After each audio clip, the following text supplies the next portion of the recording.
अदील के इतनी प्यारी बीवी मिली। आज का खाना शर्जीना ने बनाया। Token of appreciation. This is not appreciation, insult. Sharjeena के साथ बहुत गलत हुआ है। तूने कुछ बोला ही नहीं। उससे शादी करके बता रही हो। माने क्यों ढूंढ रहे? निकलना है रिश्ते से, निकल जा। कल से नजर नहीं आऊंगी। हेलो फ्रेंड, अदील से शर्जीना और मुस्तफ़ा को इस तरह खुश देखकर बर्दाश्त ही नहीं हो रहा था और अब इसे पछतावा हो रहा था कि इसका रुबाब से शादी का फ़ैसला ही गलत था। रुपया पैसा होने के बावजूद उसकी ज़िंदगी में शर्जीना जैसा साथ निभाने और एहसास करने वाला हमसफ़र मौजूद नहीं था। इसीलिए वो शर्जीना के दिल में मुस्तफ़ा के लिए नफ़रत डालने की कोशिश करता है कि मुस्तफ़ा जैसे मिसमैच इंसान से शादी करके उसने बहुत बड़ी गलती कर दी है। और अदील की ये सारी बातें मुस्तफ़ा सुन लेता है तो उसे भी ये बातें ठीक ही लगती हैं कि शर्जीना ने तो इससे मजबूरी में शादी की थी। फिर वो ये बात कैसे भूल गया था? वो तो अब भी सिर्फ समझौते के तहत इसके साथ ज़िंदगी गुजार रही थी और वो समझ रहा था कि वो उसके साथ खुश है। वो इन बातों को लेकर बहुत अपसेट था। इसने अदील की बातें तो सुन ली थी मगर शर्जीना का मुंह तोड़ जवाब नहीं सुना था। इसे ये नज़र नहीं आ रहा था कि वो वाकई इस रिश्ते को दिल से निभा रही है और इसे शादी के फैसले पर बहुत खुश भी है, जबकि शर्जीना इस बात से बेखबर मुस्तफ़ा के अचानक बदलने वाले रवैये से हैरान थी।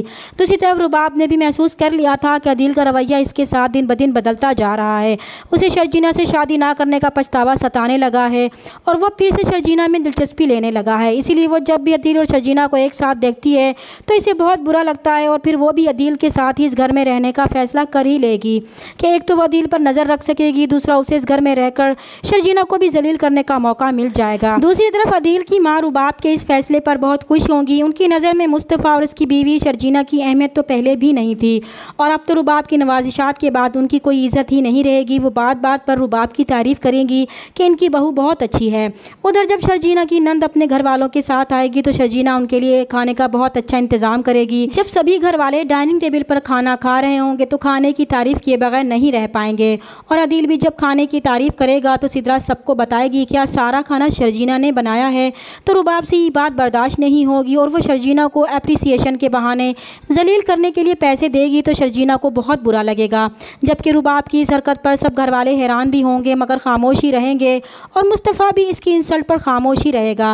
लेकिन शर्जीना रुबाब की इस हरकत का मुंह तोड़ जवाब देगी कि वो ये पैसे देकर उसकी एप्रिसिएशन नहीं कर रही बल्कि उसकी बेइज्जती कर रही है और फिर वो गुस्से से उठकर अपने कमरे में चली जाएगी। तो सिद्रा को बहुत दुख होगा कि रुबाब को शर्जीना के साथ ऐसा नहीं करना चाहिए था। वो अपनी माँ से भी कहेगी कि उन्हें रुबाब की इस हरकत पर खामोश नहीं रहना चाहिए था क्योंकि आज इस घर में जो कुछ भी शर्जीना के साथ हुआ वो बहुत गलत था। मगर इसकी माँ रुबाब को भला गलत कैसे बोल सकती हैं? इसने तो इनके घर पर नवाजिशात करके इनका मुंह ही बंद कर रखा था। दूसरी तरफ शर्जीना अपनी इस बेइज्जती पर बहुत रोएगी और उसे मुस्तफ़ा पर भी बहुत गुस्सा होगा कि इसकी बेइज्जती होती रही और मुस्तफ़ा सिर्फ खामोश बैठा तमाशा देखता रहा। इसीलिए जब मुस्तफ़ा कमरे में आएगा तो वो गुस्से से फट ही पड़ेगी कि उसे अपनी बेइज्जती पर इतना दुख नहीं हुआ जितना इसकी खामोशी पर हुआ है। इसने तो इसके हक़ में कुछ बोला ही नहीं और मुस्तफ़ा जो पहले ही अदील की बातों से परेशान था कि शर्जीना इससे मोहब्बत नहीं करती क्योंकि वो उसके लायक ही नहीं है, इसलिए वो इसे जान छुड़ाने के लिए ऐसा कर रही है। इसलिए वो भी गुस्से में आ जाएगा और शर्जीना से कहेगा कि वो भी अब इसे शादी करके पछता रही है क्योंकि ये रिश्ता अब इसके लिए भी बोझ बन गया है जिसे वो सिर्फ मजबूरी के तहत निभा रही है। अगर इसे इस रिश्ते से निकलना है तो निकल जाए, इस तरह बहाने क्यों ढूंढ रही है? और मुस्तफ़ा की ये बातें सुनकर शर्जीना को बहुत दुख होगा, साथ में गुस्सा भी आएगा कि वो इसकी मोहब्बत को देख ही नहीं सका और बात को समझने की बजाय गलत रंग देने की कोशिश कर रहा है। इसलिए वो मुस्तफ़ा को गुस्से से जवाब देगी कि बस वो इसे आज की रात बर्दाश्त कर ले, सुबह वो उसे नज़र भी नहीं आएगी। वो दोनों ही एक दूसरे से मोहब्बत करते हैं लेकिन अदील की वजह से इन दोनों के दरमियान गलत फहमी पैदा हो चुकी है। मुस्तफ़ा अकेले में बैठकर बहुत रोएगा और शर्जीना भी मुस्तफ़ा के इस रवैये से बहुत दुखी होगी। चैनल पर नए हैं तो प्लीज़ चैनल को सब्सक्राइब कर दें। मिलते हैं नेक्स्ट वीडियो में, तब तक के लिए अल्लाह हाफिज़।